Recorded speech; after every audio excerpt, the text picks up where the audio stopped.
आदरणीय अजितदादा पवार यांचा निश्चितपणे सुनियोजित असा कट करून मर्डर झालेला आहे। यावर माझे ठाम मत बनले आहे। याची अनेक कारणे आहेत। गेल्या महिन्याभरातलं जर आपण क्रोनॉलॉजी समजून घेतली, विविध अहवाल समजून घेतले, पहिल्याच दिवशी विमान वाहतूक मंत्री नायडू सांगतात आणि व्हीएसआर कंपनीला क्लीन चिट देतात।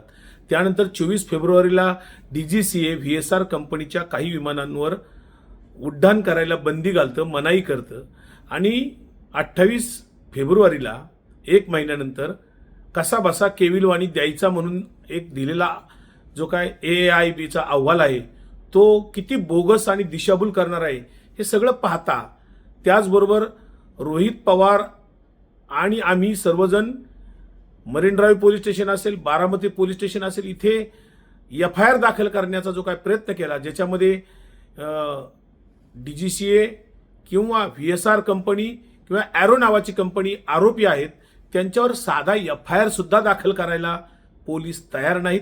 पोलिसांच्यावर कोणाचा दबाव आहे हेही सर्वांच्या लक्षात आलेलं आहे। आणि रोहित पवारांनी ज्या ज्या वेळेस पत्रकार परिषदा घेतल्या, 3 वेळा पॉवर पॉईंट प्रेझेंटेशन घेतलं, त्याचा अद्यापपर्यंत कुणीही एकाही मुद्द्यावर डिनाय केलेलं नाही, खोडून काढलेलं नाहीये।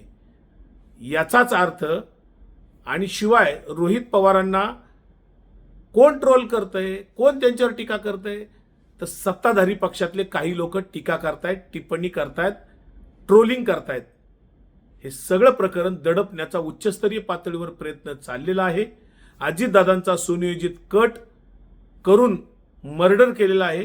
इतिहासात अनेक प्रकरणं दडपलेली आहेत, तसंच हे सुद्धा प्रकरण दडपण्याचा तपास यंत्रणांचा प्रयत्न चालू आहे, शासनाचा प्रयत्न चालू आहे। हे आमच्या लक्षात येते।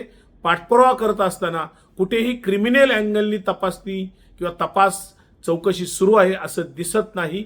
याचाच अर्थ हे प्रकरण दडपण्याचा शासनाचा पद्धतशीर प्रयत्न सुरू आहे। याचा मी तीव्र शब्दात निषेध करतो। अजितदादांना न्याय मिळाला पाहिजे।